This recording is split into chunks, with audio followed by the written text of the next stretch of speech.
Let me start by introducing the person who will call this session to order and introduce our special guest. And that is a very good friend of our program. He is a legend in this community, and he was the last participant in the Entrepreneurs Unplugged speaker series, none other than Larry Gold.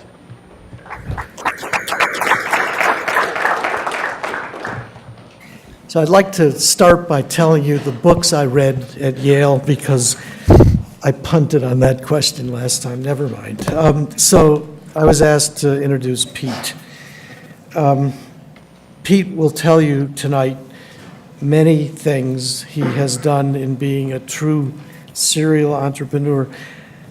I just read something he wrote when he resigned just this week from the company that he last did until a week ago, which he'll tell us about tonight, iTriage. And I want to briefly read the things he wrote for general consumption, because it tells you something about him, I think. He told us, everybody that he sent this to, probably 8 million people, that it was an incredible experience, this iTriage thing, from starting out, I'm reading from what he wrote, starting out at a kitchen table with a piece of paper and raising funds from investors who trusted him to produce results and build something worth building. So, you get the sense of generosity coming. Partnering with an incredible group of people at Aetna, which bought them for the last couple of years, sharing in their vision. And he goes on and on and on about ending up playing basketball with Barack Obama in the White House. All kinds of good. He actually sat next to the First Lady of the State of the Union. That's not a joke. That's what it says right here. Oh, except I made up the part about playing basketball, but all the rest he really didn't. And so he's had a great ride, and we're going to get to hear about this. And since I did this last time, and you guys are all wanting to hear about what's an entrepreneur, the thing that he may speak less about is that he and his partner, Wayne Guerra, were emergency room docs before they started down this path of being a little bit nuts. And I met with Pete when he was still at iTriage, and he reminds me, when you're thinking about what does it take to be a serial entrepreneur, what emergency room docs have to do, which is hurry up. Because if you don't do something quickly in that setting, a real act courageously and quickly, people die. And so maybe he'll tell us today that emergency room docs is the right training for becoming a serial entrepreneur, in which case I will go back to med school, is what I like to say. So it's going to be a great thing, and I'm really glad you're here.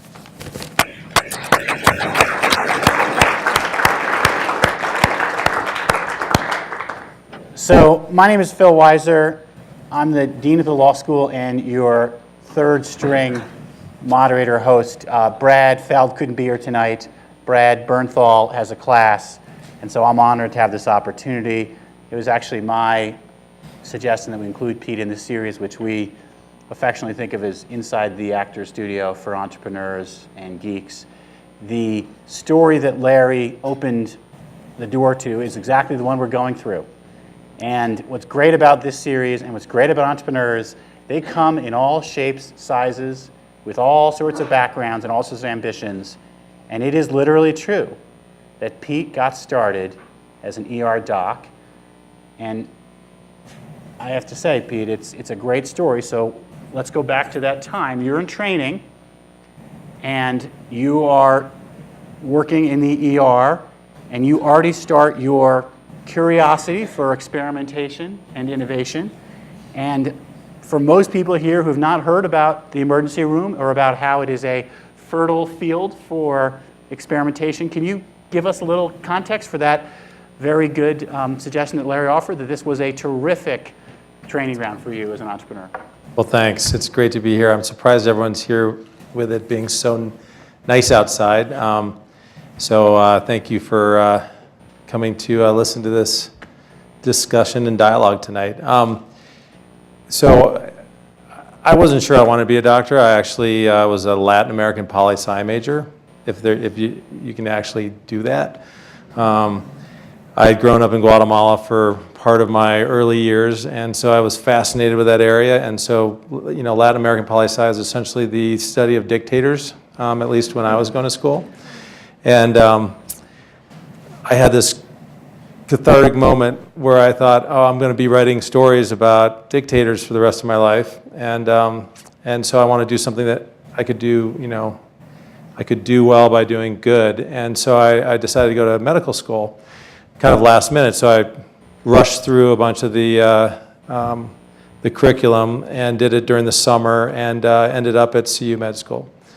So I always had this thought that I wasn't sure I really wanted to be a doctor, but it seemed like the best idea at the time. Went through med school and decided to go into emergency medicine because you could do other things easier. And you also had immediate gratification. You'd see illness. You would it would either be diagnosed with the symptom that it came in at, like you would diagnose it as abdominal pain, or an actual diagnosis, and you always try to get to the actual diagnosis. But oftentimes you can't. But you'd do a lot of tests. You'd make people feel better. Every now and then you'd save their life. And it was fun. As a med student, you could do more doing that than really any other specialty. So I gravitated toward that. I went out to the county hospital in Oakland for residency, and it was just this fertile ground for learning to be a doctor. You couldn't get anybody to come in and take care of patients. It was understaffed in almost every area. Once you did the OB rotation, you could do something called Babies for Dollars, where we deliver babies. And so you had 1 month of training, and then you were the guy delivering babies, but it was a great experience. Hopefully they're all doing well still. During that time, because of that situation, you could really experiment more than probably you should be able to in a medical specialty. So we would just try things in the ER. And a lot of times we couldn't get anyone to come in. So, I did burr holes in head, and people with bleeds in their head. And typically there would be a whole neurosurgical team descending on that, fighting over who got to do the emergency burr hole at the time. But at Highland Hospital in Oakland, there was probably not anyone on call, or they were, an hour away or something like that, so you had to do some of that. So during residency, I'm sorry, this is a really long answer, but keep going. During residency, this was in the time when CAT scans took like 45 minutes to 60 minutes to get done. Now they take about 3 to 5 minutes. And so if you had somebody that you thought had a bleed in their head, you really had to make a decision. I'm going to lock up the CAT scan for almost an hour, and they're going to get transferred downstairs, to some really dark place in the hospital where all the radiology equipment was. And so we tried to come up with ideas on how to diagnose people faster and more in real time. And so we stole this old ultrasound machine from the radiology department that they weren't using. It was like an old OB machine, and we started just trying to see things on people. So we learned how to look at gallbladders and whether there's fluid in the bladder. We looked at cardiac contractility in people that had heart attacks or had congestive heart failure. We learned to place lines. So instead of using landmarks to put these big lines in, you just use the ultrasound and you see this little fluid sort of hole or circle, and you just go toward it. It was like a video game. And so it was more fun than doing the other stuff that we were supposed to be doing, so we would do that. And so I think that was really my first kind of entrepreneurial activity, thinking about how do you take, how do you take some problems that you're experiencing every day in a medical setting and try to come up with some solutions.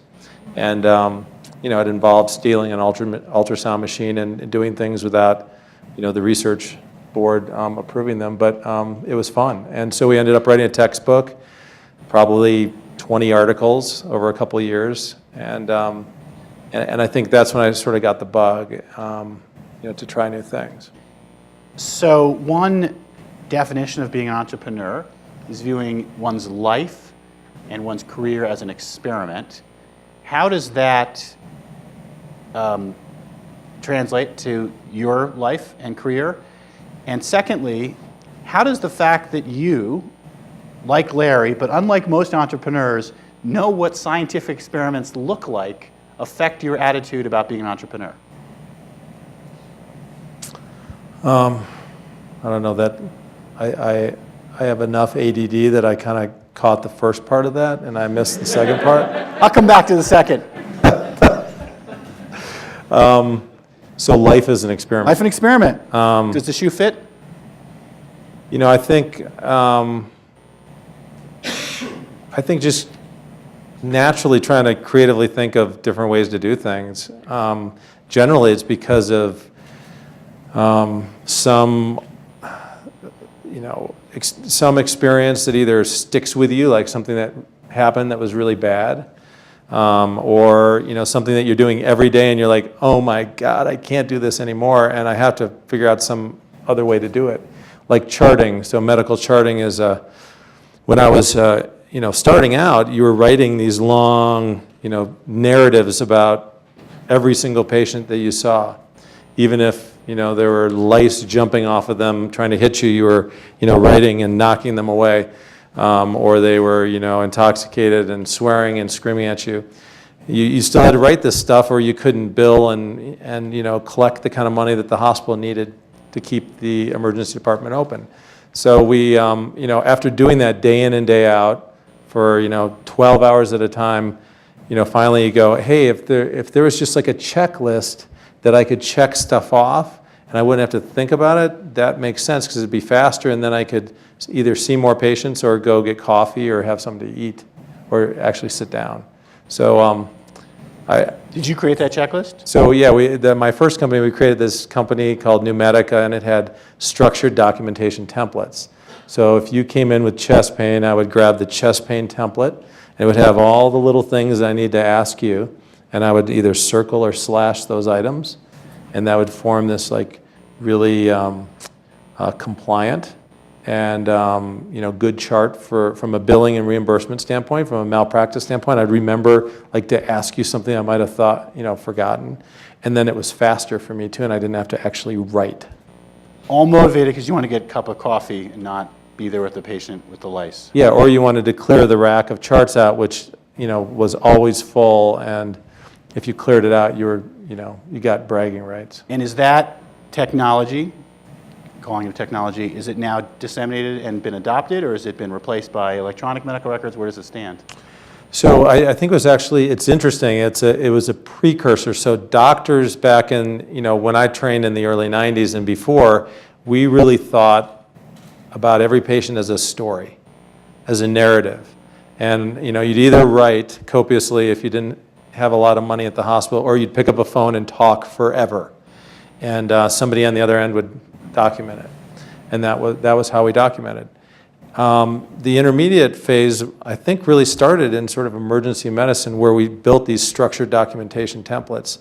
Now, probably 3 out of 4,000 of the acute care hospitals in the country use structured documentation templates, or the electronic systems that are now being built off of the content that we built for the forms that were paper. So that shift, though, from narrative to actually binary plus minus with a couple short narratives in between is really what has allowed things to go to electronic, because that free text is just miserable to try to capture in an electronic system. So let me get to the second part of the question. The fact that you have training, scientific training, and have appreciation for what does it mean to do an experiment under controlled terms, has that affected how you've implemented your entrepreneurial ideas? Is there more rigor or science behind how you approach things than, let's say, the average entrepreneur? I think it's a mix of, seeing patients for so long, you get used to patterns of behavior, of communication. I think you start to read people pretty quickly. So, business development, sales, partnerships, HR, managing people, you apply some of that knowledge. So there's an art, I think, to that and a gut. But we're also very, very data-driven. So, from the beginning of really any of the companies, we've had extensive, monthly, sometimes even daily data reporting structures so that we could really tell, for example, with iTriage, what were we paying today for a download that was a paid download? How did that translate into organic downloads? How did that, affect our position in the marketplace, et cetera, et cetera? And so we could, collectively, over time, build some, knowledge and insight about how to manage that market. So I think the data-driven part, I'm not sure that we sort of rose to the, to the kind of scientific principles maybe you're looking for. Well, so this first company you found, the one with the structured charts, you do that while you're still having a full-time medicine practice, or did you cut back at all? I started it in the military, so I was so unsure I wanted to be a doctor. I got a military scholarship, so because loans were like 13% at the time, and so I figured if I went to a private school and it was $250,000 and it would cost me like $500,000 by the time I paid it off, and so I just felt like that would encumber me to a life of practicing, and so I signed up for this military scholarship. With the Air Force. I went to Colorado College, so it was like the antithesis of the Air Force. I stayed out of it as long as I could, and so I did residency out and medical school out. But then once you're done, you're done. And I went out to Travis Air Force Base and worked. So going from Oakland County Hospital, where it's knife and gun club, the emergence of HIV. All sorts of crazy stuff, Bloods and Crips during the early 90s. So we were doing trauma activations every other hour, and sometimes every hour. And then going to the military where people would come in because they got free Tylenol, or they had a cold, or they needed a flight physical, or whatever it happened to be. It was much less acute. And so I would sign up for these night shifts, because they're slower, and I could do stuff during the night shift. So I do like a 12-hour night shift, and I learned how to program databases. And so I created these databases that were based on, like, you have chest pain. Okay, let me think. What are all the questions I want to ask you so that I cover all the things that create chest pain, right? And so I created this big database, and that's how that company started. So I did it while I was sort of bored at work. And then what was the exit for that company? Did you sell to somebody? Yeah, so we sold it to a public company called Conciliar Engineering that had multiple, different assets, and healthcare technology was one of their assets. And the product's still being used today, actually. And then when did you get out of the military? What year was that? In 2000, so I was right after Bosnia and right before 9/11. And did you kept practicing medicine? Where'd you go from there? So I worked at Alta Bates for a year, which is in the Berkeley area, and then I moved back here, and I went to Littleton Hospital, Porter, Parker. Eventually we grew to Parker and Castle Rock, and the Centura system. And then did you start another company before iTriage? Yeah. So. I started iTriage. We ended up making it through 2001. I restructured. I split it into two companies. One was the paper documentation. The other was all the electronic systems we had bought. Then I sold one, and then I optimized the other, sold that one. So that was kind of two transactions. Then I started a company called, I got to this ER practice, which was one of the best ER practices around. One, it was in Colorado, which was great. And second, it was a great practice, great docs. But when I got there, they told me that if you want to switch a shift with somebody, you have to fax a note to one of the other partners and ask them if they could work for you. So you might fax 6, faxes before somebody picked up your shift. And, some of the people working, there was like a little notebook in the desk in this closet, which was like our office, because we were hospital-based ER docs, where everyone would write their hours in. And so, nobody really knew how many hours everyone was working. And so I started getting involved in the business part of it, and what we noticed was that some people would work and see a ton of patients and other people wouldn't. Some people would stay after for hours and mark it down as hours that they worked, and some people wouldn't. And so it just didn't seem super fair. So I built this intranet so that you could actually communicate between doctors and say, can you work for me tomorrow? And they instantly get that message. You do your time cards online, you could store all your documents, all your minutes for your organization. So everything was it was the hospital-based physician practice management system. And that's actually still in existence today. I had, 10,000 doctors using it around the country, and now I think there's about 2,000. So it's been an annuity business for me. So one thing during this whole period that's worth underscoring is here you are practicing medicine and basically an entrepreneur looking at things through that lens, solving problems, creating companies. What people here probably don't appreciate, and I appreciate more because my wife is a doctor, is how atypical that is for doctors. So both of us spend a lot of time around entrepreneurs. You spend a lot of time around doctors. I spend a lot of time around lawyers. Neither of those professions are known for their entrepreneurial attitude, at least traditionally. And in fact, when I would talk to my wife about this, the whole vocabulary would often seem as foreign or threatening. How did you navigate that culture clash?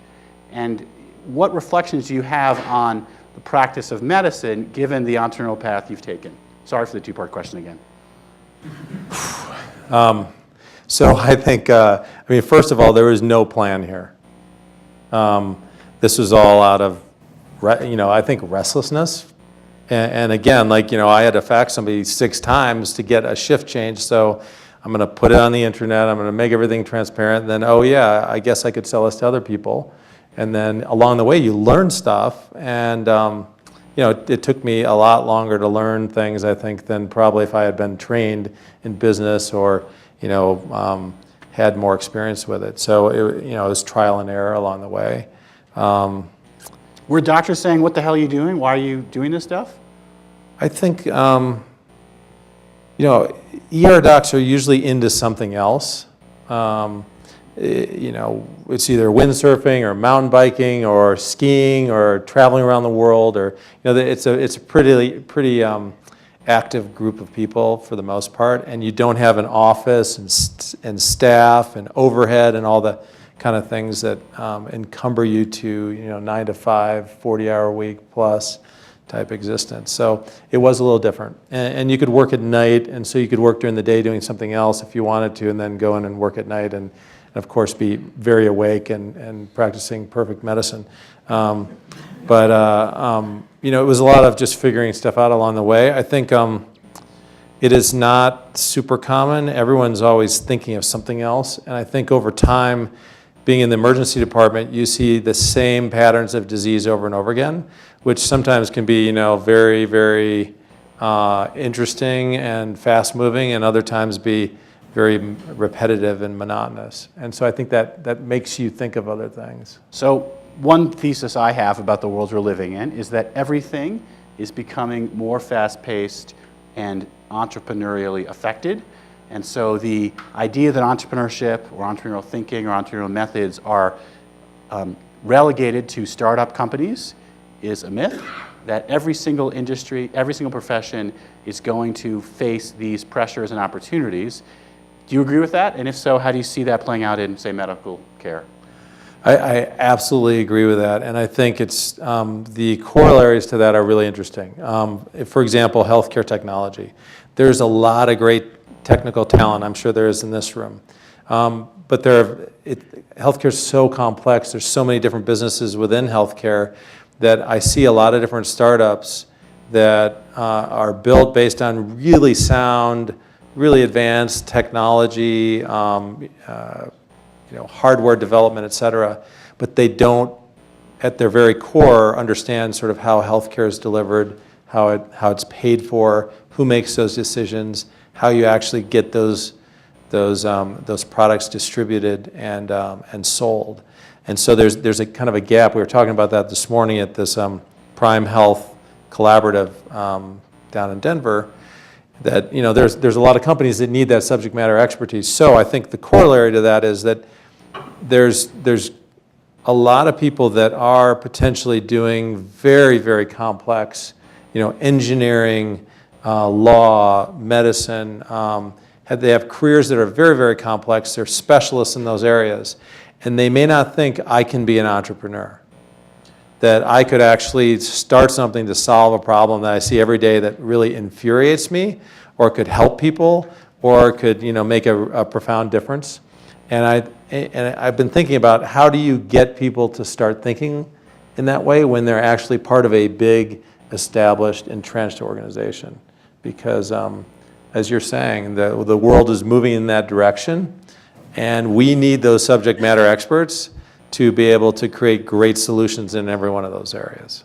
So law, we own that problem. For those who are interested in the solution, or at least part of it, next Thursday, we're having a conference here on law school innovation.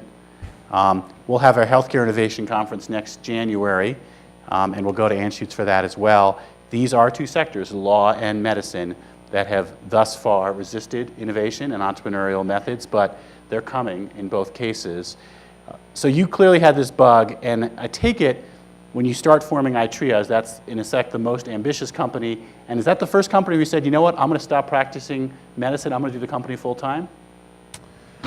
Yeah, I think so, because I was almost kind of there. So as I had sold previous companies, I got really interested in the sales process of companies. And I had some friends who said, oh, you sold your company, how do I sell my company? I said, let me help you. And so I joined this banking group, and probably didn't know what I was doing. But so what year is that now? This was like 2006? Yeah, 2005, 2006. I knew I wanted to do something that was more, I don't know, in sort of the finance of business to some degree. I had done some of the business finance for our medical group, so I started, learning that vocabulary and understanding that. And so after selling my company, I thought, well, that was pretty fun. It was negotiation. It was a transaction at the end. It was, I went to Colorado College. It was like a block at a time, and then you move on. It was kind of like that. It was kind of like ER patients, very transactional. You are involved in their life fully, and then you move on. And so it was fun. And so I went through a series of sell-side deals, sold a big patent portfolio, did joint venture arrangements between different healthcare companies like Healthways and Bosch Healthcare. I did some private equity buy-side work for American Capital, for Parthenon, for some other private equity groups that were interested in finding physician entrepreneurs. But when their sort of young MBA associate called them, they weren't interested in talking to them.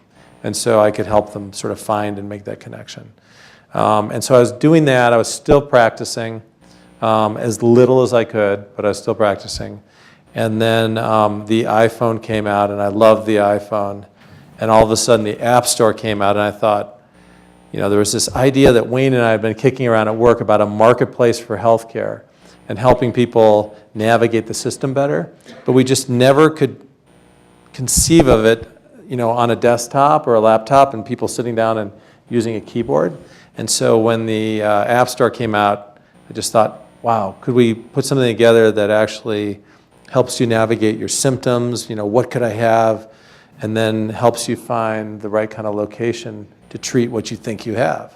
So making a leap of faith that people could actually assimilate that information and make objective decisions. And so at that moment, did you quit both jobs and go full-time to start iTriage? I quit, and my wife, who's an artist, said, I'll paint more, and I'll pick up the slack.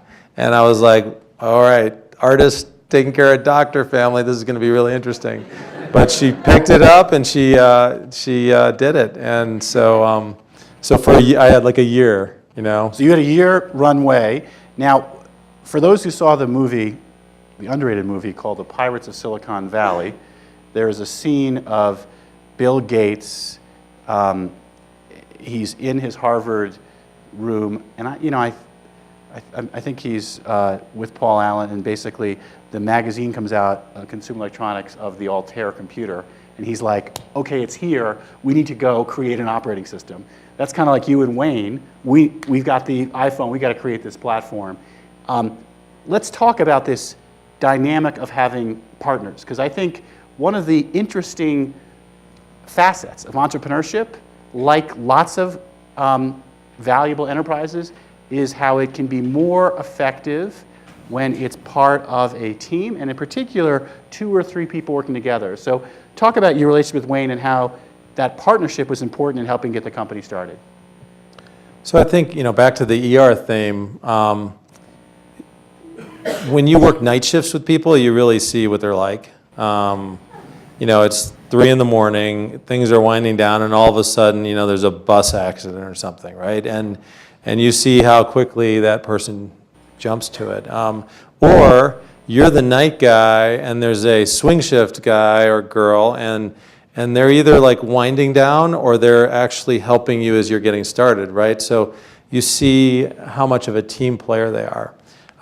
You watch their interaction with people, and the ER is interesting because it's one of the few places practicing medicine where you are working with all the consultants and surgeons and specialists, hospital administrators, but you also have nurses, techs, and registration clerks and desk clerks and things like that. So you have a whole hierarchy of people that you depend upon every day to help you out, or they can immediately make you look really, really bad and completely bottleneck the whole place. If they think you're being a jerk, they can be like that.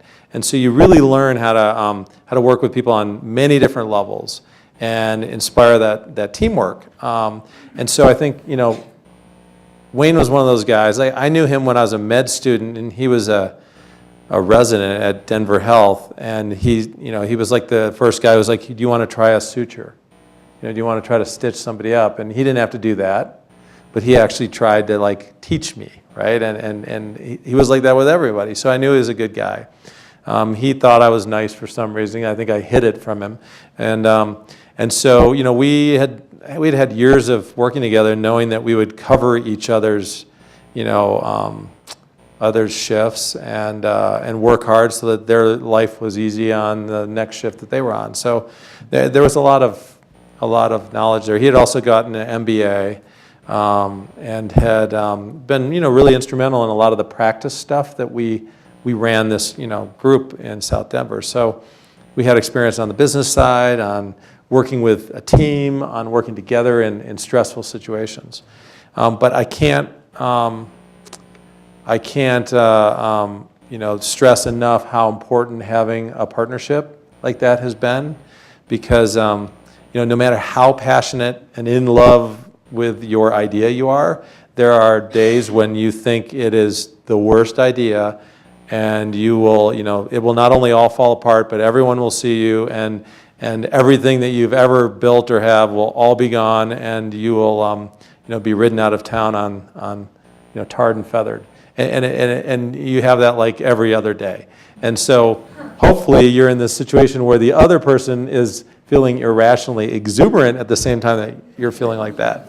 And for the most part, somehow we always had that kind of mix. So talk about that first year. You quit your job, your wife's doing more art, you've got a mental 1 year runway.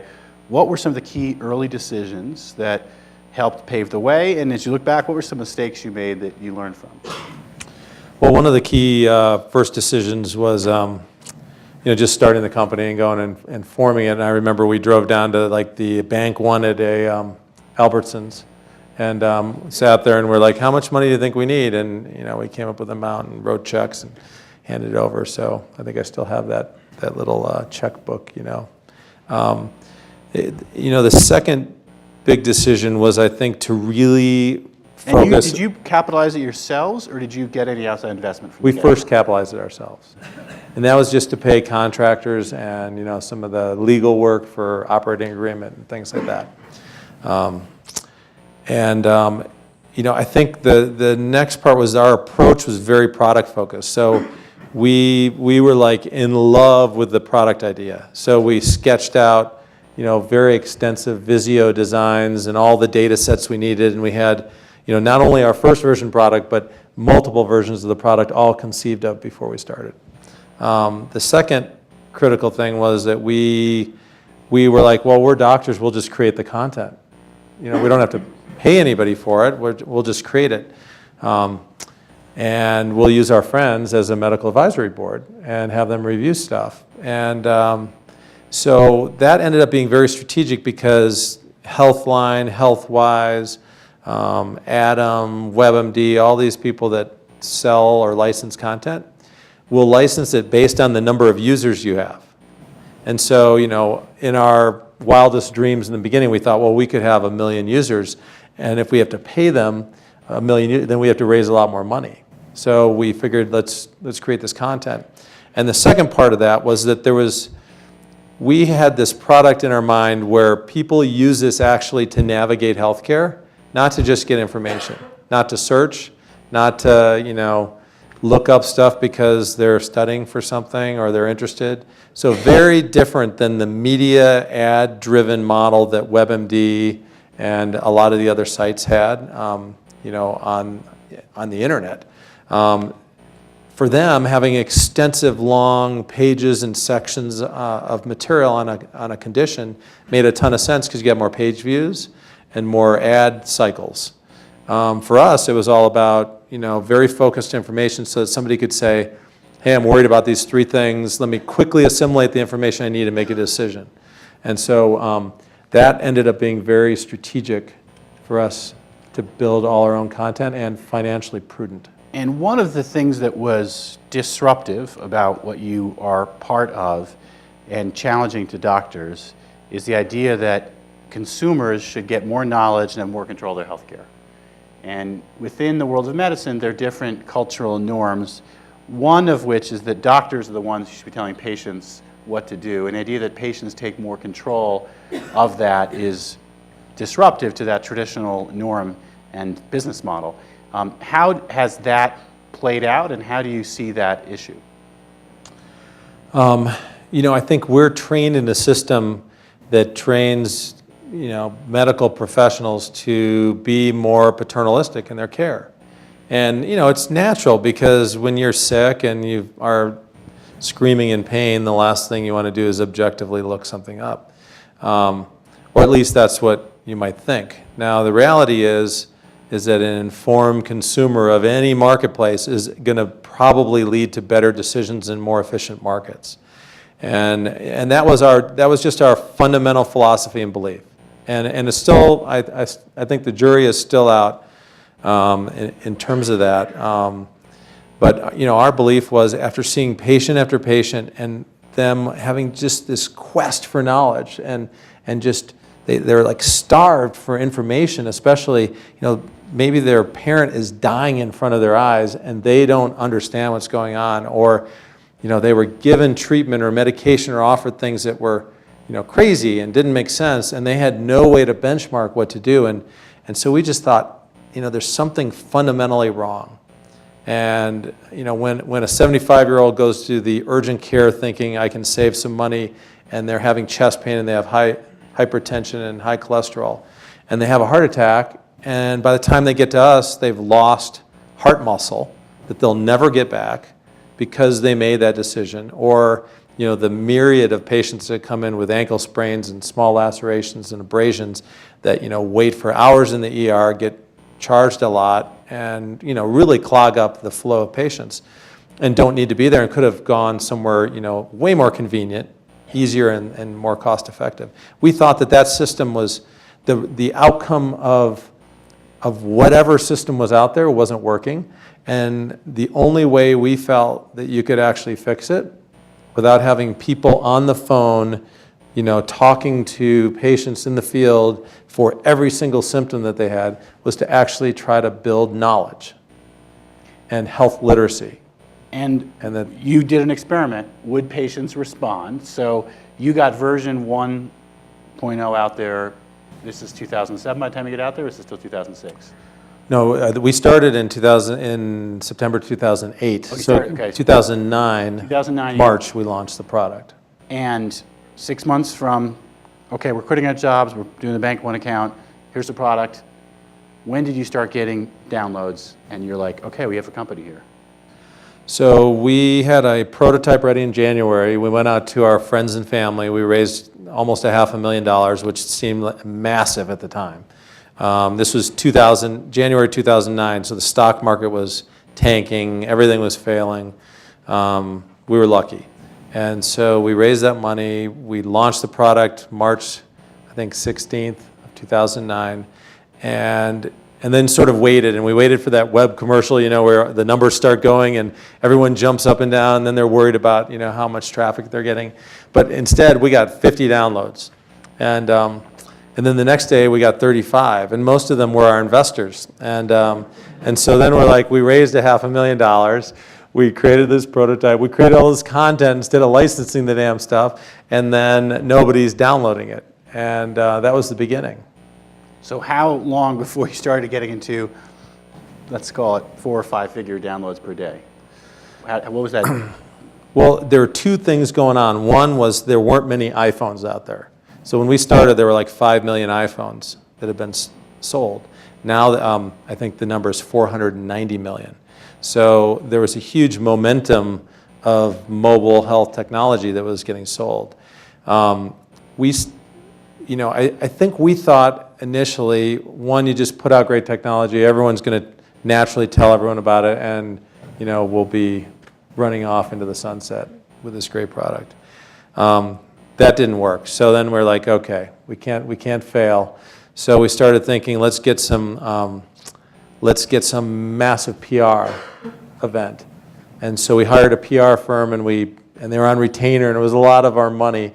And I remember going to this. We went to Washington D.C. With the guy Patrick, who was our head PR guy, and we met Walt Mossberg, and we met a bunch of luminaries. So Walt went to look at the product. He goes, "This is pretty cool." He's like, "I'm going to search for the hospital I had my heart attack at," and he searches, and it's not in there. And we're like, "We're done. We're absolutely done. Walt Mossberg is going to just castrate us and kill us in front of everybody, on the Wall Street Journal." And that didn't happen. So he was kind not to do that. I do remember we were messing with the PR guy, and one night we told him that we had seen so many patients, we could tell what diseases he was going to get in the future. And this was over cocktails, and he actually believed us, so we messed with him pretty bad. But we got a New York Times article, we got Wall Street Journal, we got a bunch of stuff, and we get these big spikes, and we get 2,000 downloads in a day. And so going from 50 to 2,000 was pretty awesome. And then it would go back down to 50. We're like, this is not going to work. What's going on? So we were fortunate enough to know some people that ran hospitals because we worked for them. And so we showed them the product, and they were all thinking, well, mobile, what do we do with mobile? We have no idea. We just got our websites up, right? Like 7 years after, the internet crash. And now mobile's come around, and now we have no clue. So they kind of adopted iTriage. So that was our first opportunity to be the poster child for somebody, which we kept trying to do throughout the entire history of the company. So Littleton Hospital was our first client. And, we were really worried because we had, these peaks in downloads, and then otherwise we didn't have a lot of downloads.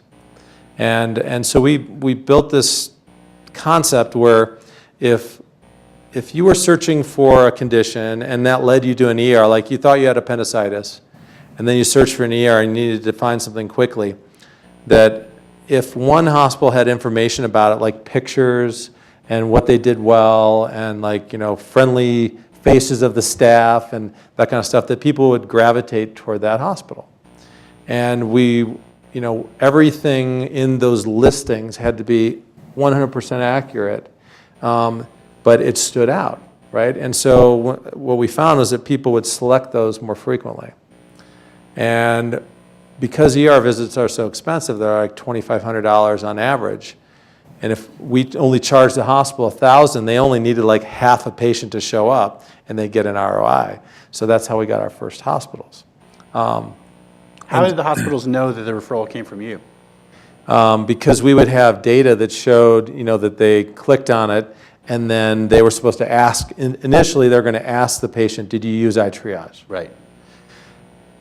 So it was a really poorly conceived system, and probably never going to work, except for one fact that we never expected in the beginning, is that the hospital started marketing us, because they wanted this innovation story, they wanted a cool new technology, and also because they looked good when they had their information in the system. So you ended up getting your customers, they were paying you money and doing free marketing for you. And doing free marketing, download cards in the ER, and billboards like on I-70, download iTriage, St. Anthony's, that kind of stuff. And we never would have guessed. How did you convince them to pay you money and do your marketing for you? Because that's a good business model. They just started doing it. And we just we're like, we expected it all along, And so that, Dan, would you ever have invested in that business model? No.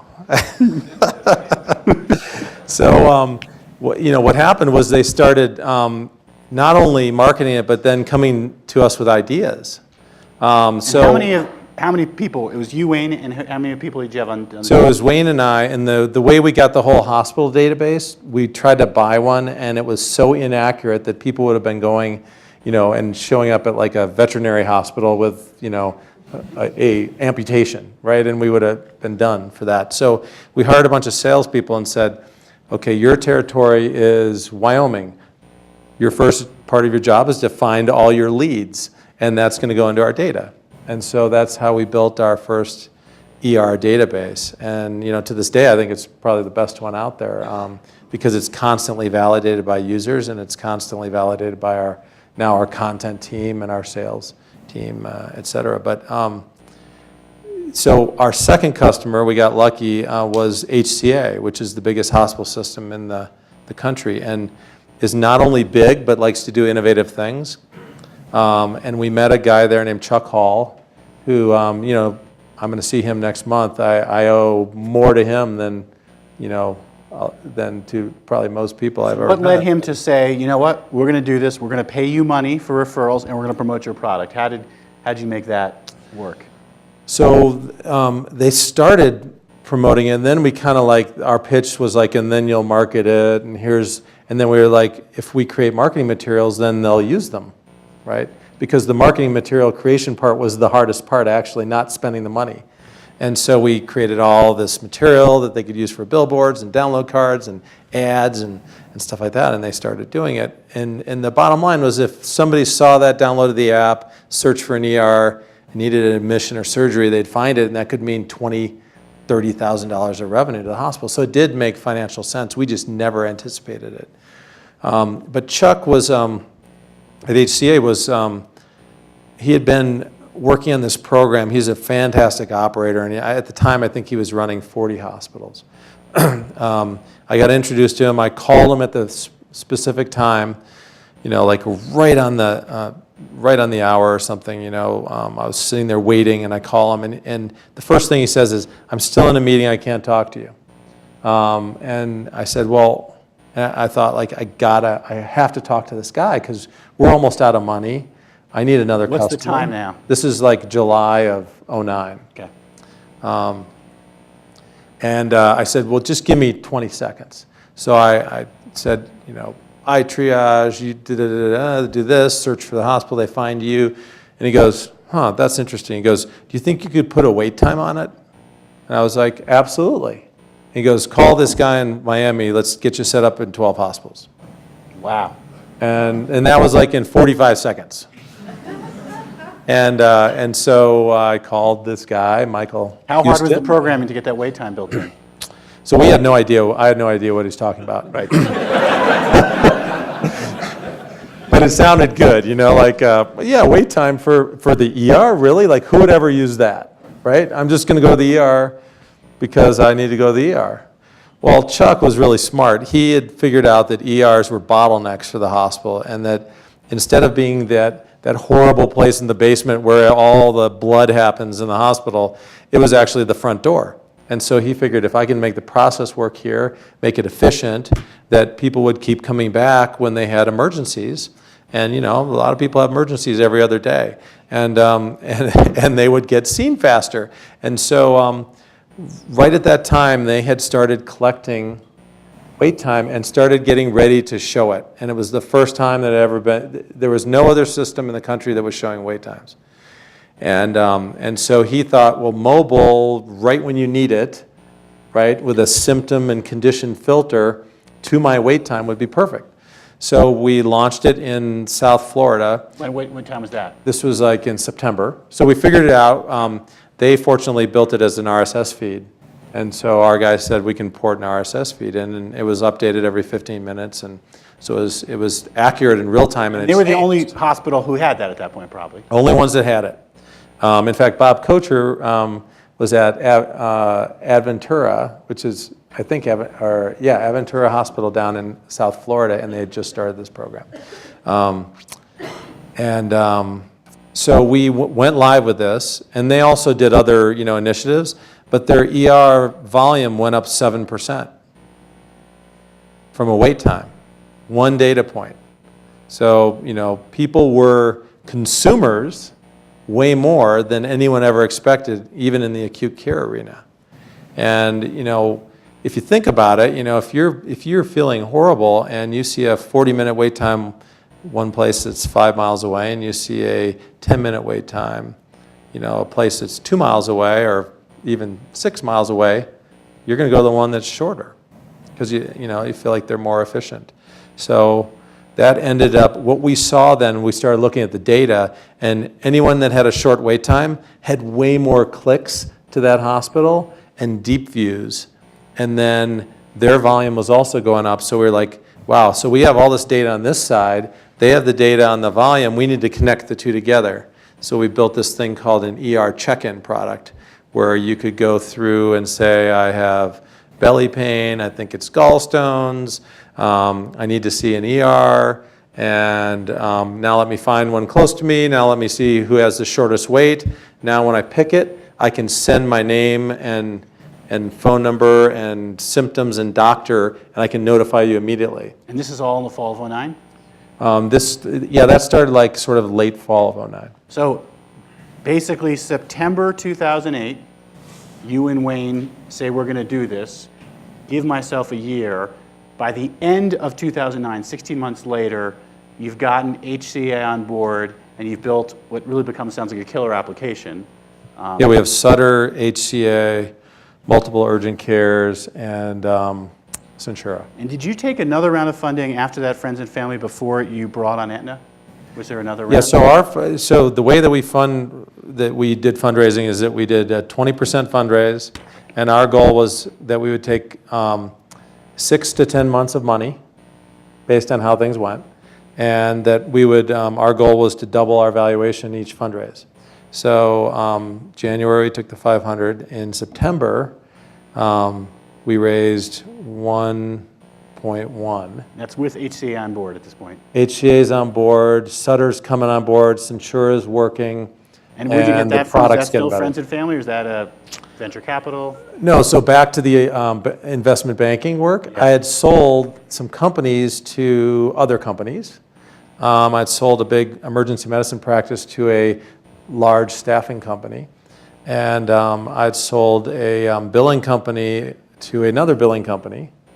And those guys were interested in what I was doing because, even though I sold it to them and they, I hope, paid top dollar, we didn't hate each other, right? And we got the deal done, and they got a strategic, deal for their company, and we worked together. So I pitched the product, and in 2 weeks we had raised $1.1 million. but all from these other companies? Strategics, yeah. Strategics, okay. So that And some angels. gets you to 2010, and when was it when Aetna comes on the scene? When did that conversation start? Yeah, so that gets us 2010.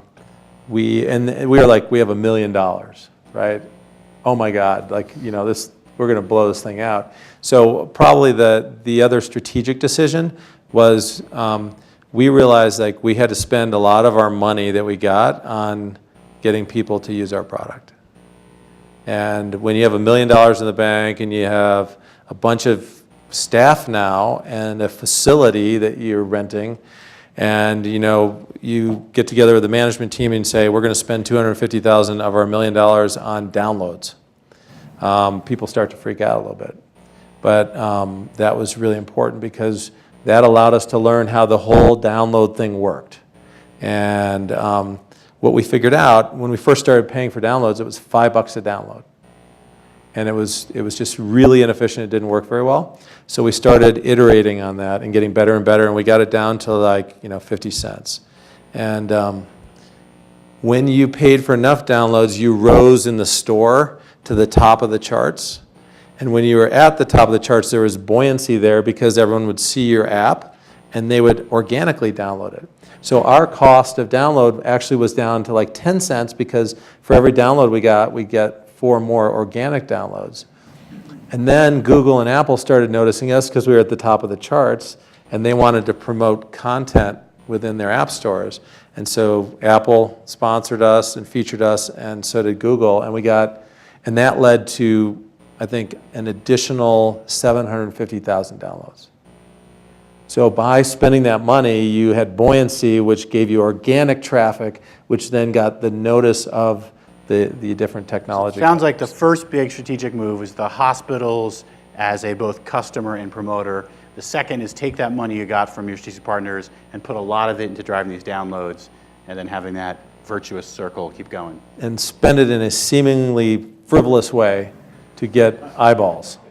And then you said 750,000 downloads. Was that over a period of time, or what was the daily rate? A year, whatever, it was early 2009, it was 50 until you got the bump up. What about by 2010 after this advertising strategy? Yeah, so we spent, again, we are very data driven, so we're spending this money, but we're watching every single move, and we hire a guy to just do this. And at the time, there were no markets or anything. AdMob was just starting. And then all of a sudden, there were all these sort of wholesaler, sort of bundling kind of companies that would get you the best downloads. And at the beginning, it was all did they see the download advertisement? And then we said, well, that's not good enough. We need them to click on the download thing. Okay, well then, we forced because we were starting to spend money, and those businesses, said, okay, we'll let you do that. Well, only if they click on it. And then we're like, well, we want a download. You need to prove that there's a download. So they put cookie, code in our product that would then be tracked and show that they actually downloaded. And then we said, well, it's not only downloaded, it needs to be opened. And so they're like, but we're now spending more and more money, right? Because we're getting revenue, and so we kept forcing those kind of third-party vendors of downloads to do more and more for us until now it's you have to open the product, do multiple things within the product, or you don't get paid from us. So still part of your business model today, even. Oh, absolutely, yeah. Distribution for any healthcare technology that's consumer focused is the number1 challenge. Then that starts up in 2010. When does the conversation with Aetna start? Does that start in 2010? We were going through 2010. We built a sales team. We're starting to sell. We're still selling cheap, to hospitals, so that if 1 or 2 patients come in, ROI. So that's easy to sell. We're getting more attention. We did some Datapalooza stuff. We're getting some, organic PR, et cetera, which is, great and elevates the company. And then we raised $3 million in September of 11, and Then we really started driving our traffic. We were working now closely with Google and Apple, and every time they had a new feature or a new technology come out, we would try to somehow incorporate it in our product, so that they not only saw that we were organically at the top of their list, that we were helping people and doing good things, that we were working with a lot of the health systems, which they wanted to convert over to Mac instead of Microsoft, and that we were using some of their latest technology and they could showcase us as an example. And so we kept getting featured and we kept buying downloads, kept building our team.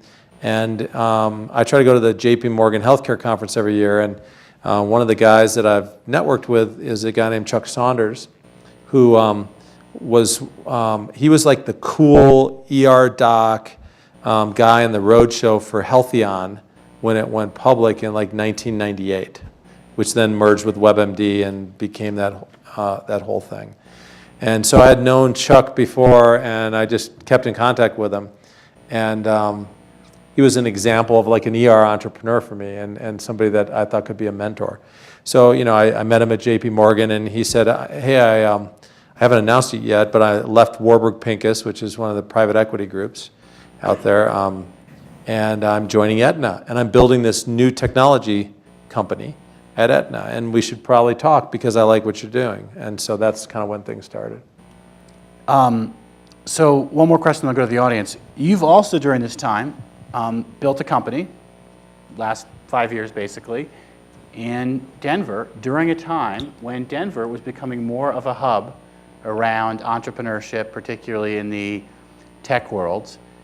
What are some of your thoughts and reflections about the growing Denver ecosystem, which probably trails Boulder by maybe 10 years in its growth, but nonetheless is a great success story?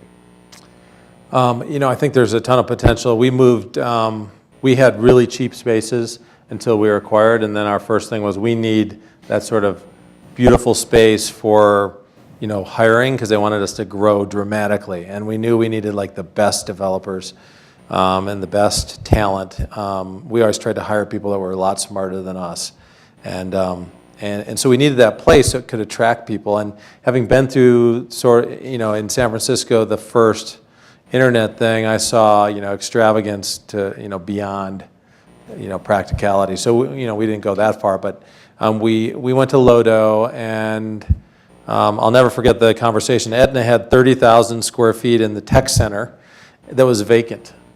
And so as soon as they bought us, they're like, hey, you guys can move to the tech center. And I was like, no. And they're like, well, I'm the head of real estate at Aetna. What are you saying? You will move there. And I'm like, we're not moving there. And we want to go downtown. So we did this search, and I think they were appeasing us and thought that we'd for sure buckle.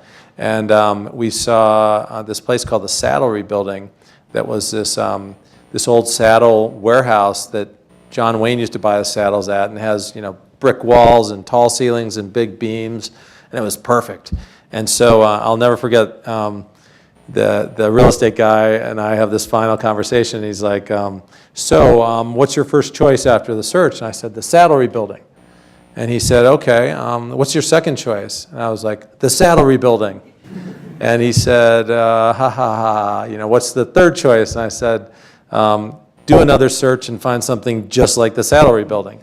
And so it went all the way up to the CEO of Aetna, and they approved our space. So, I think there's so much going on down there, and all those, warehouses are being converted.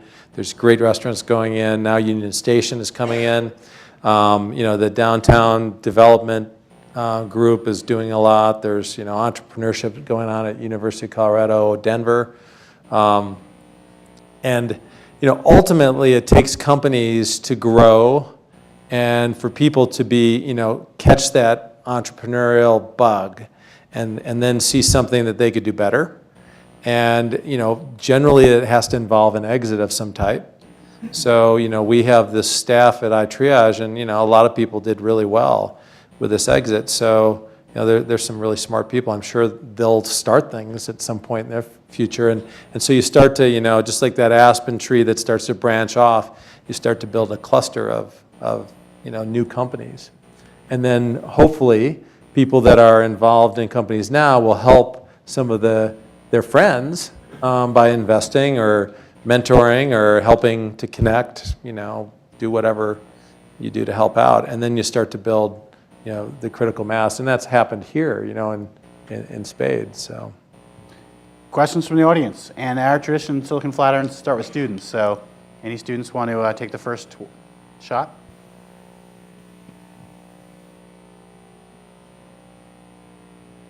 Come on. All right. Brad, You can even ask something embarrassing if you want. I saw Shannon over there. Shannon there? All right, Shannon's first question. Uh-oh, she looks really serious. Hi.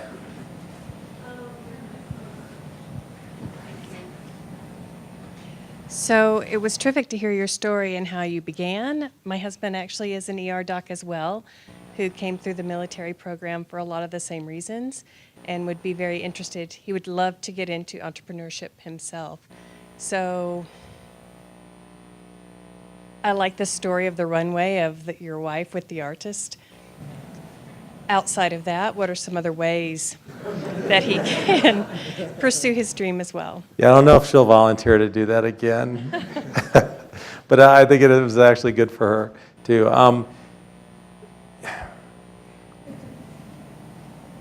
don't really know how to answer that question other than,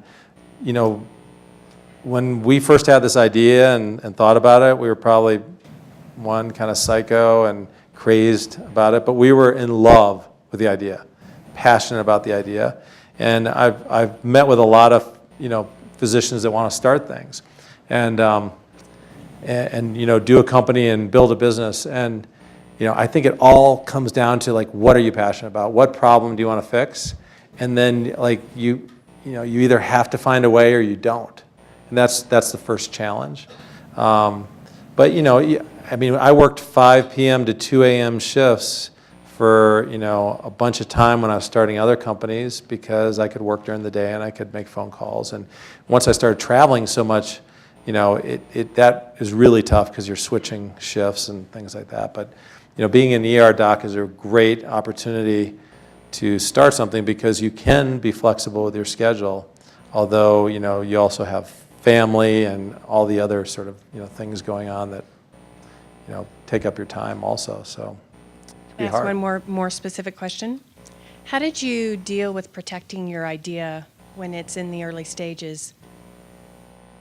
One, we filed a patent, which we have now received. So a patent which really covers the entire what we call symptom to provider pathway. So starting with a symptom, going through conditions, picking one, going to type of doctor or facility that treats you, and then doing GPS searches and really sort of that entire pathway. I've sold IP portfolios before. IP is tough to protect even in best circumstances unless you have, somebody like Phil and a team of great lawyers at your side, but and lots of capital. The best way to protect anything that you do is to move fast. And I think when I reflect back, being an ER doc and running into a room, getting information quickly, making a decision, leaving, keep going back until you sort of think that you have the answer. That's how, I think good products are built. And the other way that you increase huge value, especially in consumer-related businesses like this, is to get a lot of attention. And so, that poster child concept, we tried to do everything we could and said, oh yes, we can do it, yes, yes, yes, to any sort of challenge, whether it's a open data challenge at the federal government, which was a huge part of our success. Doing something, even post-Aetna acquisition, there's a challenge. Bertolini, the CEO, wants to show an innovation on stage.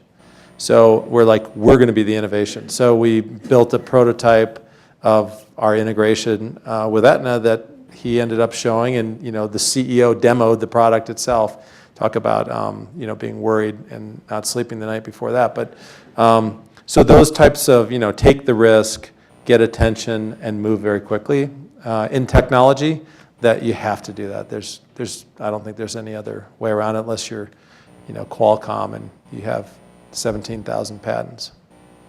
Great. More questions in the back behind you there.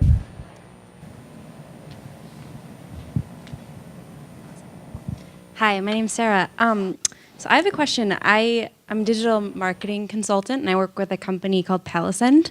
And the two co-founders are the co-founders of Healthion, so I was smiling as you mentioned them. One of their apps is an immunization app, and one of the problems is figuring out how to get doctors to want to use it. So can you talk a bit more about how you approach doctors who weren't just your friends about it? Yeah, good luck. It's really hard to get doctors to do anything. My first business was doctors documenting, and the only way you could get them to do it was if they made more money and had, more efficiency in doing it. And that, they're so busy and they're thinking about all these other things. So it's really, really hard. I swore I would never sell another or work on another company that actually sold, workflow behavioral changes into physician practices because it's so hard. That being said, it's an extremely disruptive time right now, and everyone's worried, how does my fee-for-service world convert into, some other reimbursement model, probably based on outcomes, and how do I bridge that gap? And so in the history of my experience in medicine, this is the time when people are willing to try new things more than any other time that I've seen. Let's go to the front here, and then we can circle back. I don't need the microphone. Go ahead. I wanted to know, so healthcare is not necessarily known as the most nimble of industries. So when you were pitching either your first product or iTriage to those initial clients, how did you sell a service into kind of a bureaucratic organization, particularly when you're saying you need to move fast and be nimble? I dyed my hair gray, so I looked older and more distinguished and looked like I had experience. It's really hard. I think we kept our pricing really low and just said, we're going to sell you something really cheap. You've already spent more money in the meeting that we just had, right, with your staffing costs than our product will cost. Now, we grew that revenue from $1,000 a hospital per year to $50,000 per hospital per year, in the last 4 years. So we started out just really, really small. I have to say there are individuals who I will never forget and who, were hugely impactful for our success, from Chuck Hall to Ken Bacon at Littleton to Ron Marshall at Sutter. And it's usually one person that's willing to stick their neck out and say, this is innovative, we need to do something here, but they also need to trust you. They need to think that your product is cool and that you're going to move quickly and, keep adding things that are interesting to them. And that will make them look good, right? And ultimately will help their hospital system. So, we ended up having customers that were 20% of the hospital market in 3 years, which was a crazy rate of speed. But the other way we did it is that we just did a completely different process for contracting. In the beginning, it was back and forth and fees and stuff like that to redline your documents going back and forth. At one point, I was like, okay, I'm sick of this. I can't stand it. I can't stand reading another one of these again. And the sales cycle's too slow. So let's just do it. You'll send them a proposal. There's an online link, or there's a link to an online contract that you click through, and then you're done. And let's just see if hospitals will do that. Well, they did, which was surprising. And so that really sped up our process, because once it goes to legal, it usually slows down for a while. All right, let's go around this way. Right over here.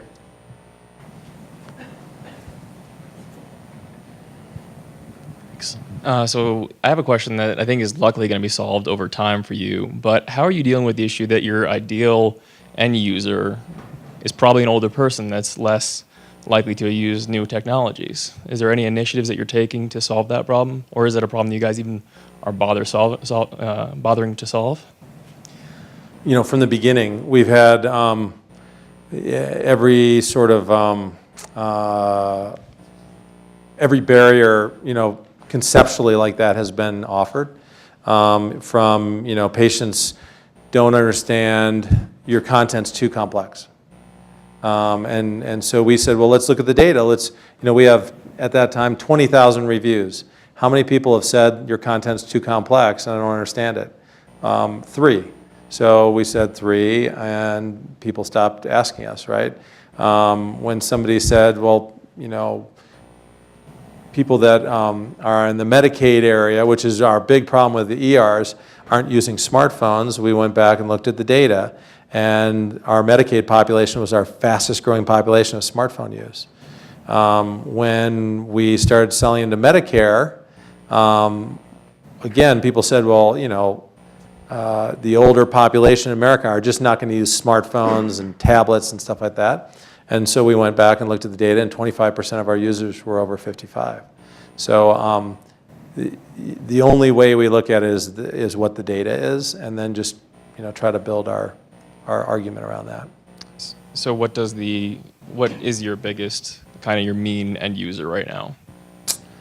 Really a snapshot of the population. They follow the population centers in the country. It's fairly well distributed based on the population in each decade of life. Much more so than you'd actually think. Congratulations, that's great. Thanks. All right, let's go for one more question right here, front. Very exciting work you've been doing. So you've been dealing with the hospitals, Aetna, some of the slowest moving, compliance, security-oriented organizations in the world. And so how have you been able to keep a fast-moving pace when those groups are inherently slow? It's a great question. Back to the partnership with Wayne, when we joined Aetna, we sat down and we were like, okay, we have a sort of a 30-month contract after we were acquired. And, Wayne, turned to me at one point and said, you know what, let's make this the best acquisition they've ever had. And, if we just keep doing what we know is right, and if we keep being innovative, then, that bureaucracy and politics is just going to probably get out of the way. That was, again, very presumptive of us and probably silly because we had no idea. We had no idea how big this company was, which has now gotten twice as big since we were acquired. On the other side, on the deal side, so it was me negotiating the deal, and there were 47 people on Aetna's side, doing diligence. And then Emily, our director of finance, and I did it. So, one word of wisdom there, if you start a company, day one, start a diligence room and start putting your contracts in it and organize it based on a due diligence list, which you can get online. And do that from day one, because when, all of a sudden somebody gives you a letter of intent and wants to start diligence, you can just turn it on and everything's organized and in there. So, we had done that, and so that, we try to keep doing things like that cut through the bureaucracy, but ultimately, it comes down to leadership. And, on our end, we were thick-skinned enough. We'd been, beat up in the ER for 20 years, and everyone thought we were stupid, whenever we called them in the middle of the night. And so we were used to, you can say whatever you want to us, it doesn't really matter. And then leadership on the Aetna side, Mark Bertolini had a vision. He had a son who had cancer. He took a year off, donated his kidney to his son, and his son's now one of the only living patients with that type of cancer. He then was skiing and had a cervical fracture, a neck fracture, and is paralyzed in his left arm. And so he knows what it's like to be a patient and to be, scared to death. And he saw us as being this opportunity for Aetna to actually have a consumer presence and to do something that actually mattered to the members, not their customers like, GE and Lockheed Martin, et cetera, but the actual members. And so when we brought not the union of the two companies, when our little tiny company joined theirs, we did negotiate up front. We are to be separate. We're to have our own processes. We're going to have a kegerator. We're going to have that kind of stuff because we're going to be different and we're going to move quickly. And then we set up all our metrics, which were tied to our purchase, so that if they didn't honor that, then that was really going to look bad in terms of our metric generation. So We thought a lot about it in the front end, but then they really lived up to what they said. And when we had to, punt stuff up and say, it wasn't being followed, they immediately responded. So they've been a great friend of a small, innovative unit within their company, to the point where they're now building a much bigger consumer business, and think that the world is shifting in that direction, and they're building all of their technology around iTriage and our processes and our people and our technologies. So this little tiny company that was acquired not only grew a lot in our core business, but is now helping to shape, what Aetna will be delivering to the marketplace. So, and I say that now as a non-Aetna spokesperson. So, Please join me in thanking Pete for a wonderful discussion. thank you very much. It was awesome.